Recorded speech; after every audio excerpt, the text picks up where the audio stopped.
tarde, minhas amigas, meus amigos. Estamos aqui reunidos mais uma vez, em nome de Deus Pai Todo-Poderoso, para lhes falar hoje sobre um filósofo, um dramaturgo, um ensaísta, um escritor extremamente importante. O nome dele chama-se Alberto Camus. Camus nasceu na Argélia, na França, em 1913 e faleceu em 1960. Foi, como ele disse, um escritor.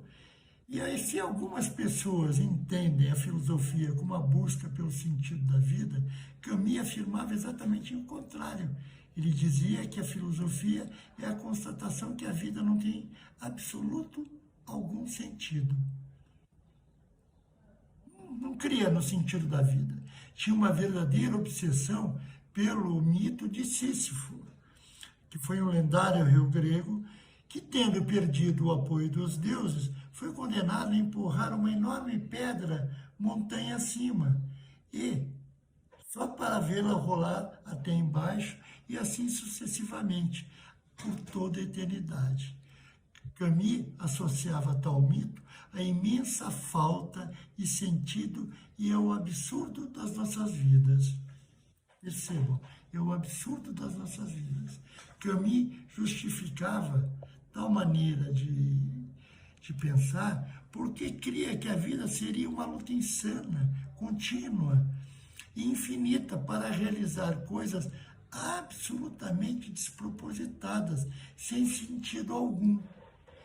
Camus, contudo, era inteligente ao extremo para apontar tal fato por si só como determinante e, usando de uma sutileza a toda prova, dizia que por sermos conscientes, ou seja, por sermos dotados de uma consciência, não conseguimos deixar de viver nossas vidas como se as mesmas não tivessem sentido. Para nós, a vida tem sempre sentido. Assim, conforme Camus, dizia que tal sentido não existe no mundo exterior, mas somente em nosso sentido, ou seja, existe o eu e existe o mundo.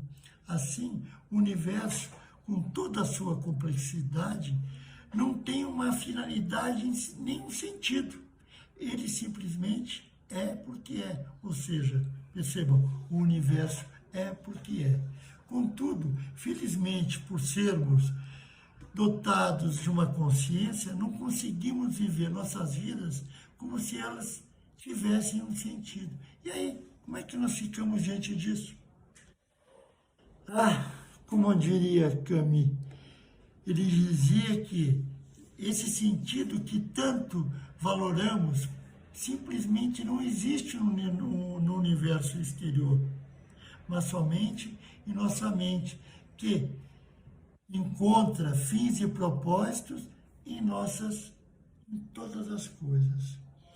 Ele achava um absurdo que os valores que atribuímos à vida, simplesmente porque não existem quaisquer valores além de o nosso estado consciencial. Disse ele, simplesmente afirmava que viver simplesmente sob essa contradição implicava aceitar que a vida é absolutamente sem sentido algum. Essa aceitação de haver sentido em nossas vidas levava a uma enorme revolta contra a vida, contra a falta de sentido do universo. E então podemos viver livremente, sendo que aqui já se percebe a influência de Sartre e do existencialismo propriamente dito na sua obra. Notável ainda é a sua apreensão de Camus, a sua constatação do absurdo que é o sentimento que experimentamos ao reconhecer que os sentidos que conferimos à vida não existem além da nossa consciência, ou seja, são particularíssimos a nós. Assim, conclui Camus que a nossa vida é uma contradição extremada. Talvez esse pensamento de crer num não sentido para a vida decorra da extrema pobreza com que ele viveu na infância, pois o seu pai faleceu na Primeira Guerra Mundial e ele fica ao encargo de sua mãezinha, que, enfim, vivia com os outros primos, tios, numa casa pequeníssima, dividindo a pouca comida que tinham, dividindo os poucos leitos que tinham, pois, e assim foi. Além disso, ainda jovem, contraiu uma tuberculose que, infelizmente, o acompanhou por toda a vida. Sofreu a influência de Sartre, de Nietzsche, de Dostoiévski, escreveu diversas obras, entre as quais A Queda, O Homem Revoltado, tendo sido a sua principal obra.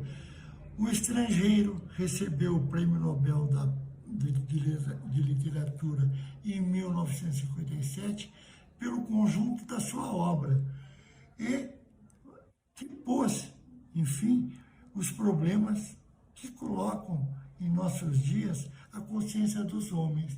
Militou na resistência francesa durante a Segunda Guerra, foi comunista e, enfim, ficou conhecido pelo seu absurdismo.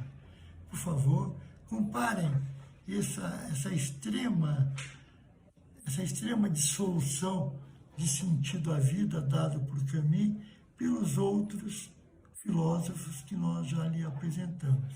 Esperamos que tenham gostado, reflitam, aprofundem, por favor, o pensamento de Camus, que eu lhes apresentei brevemente, repito, brevemente. A obra de Camus é extensa, o seu pensamento é profundo. Ainda que possamos divergir daquilo que ele fala, daquilo que ele pensa, é de extrema importância que conheçamos o valor da sua obra.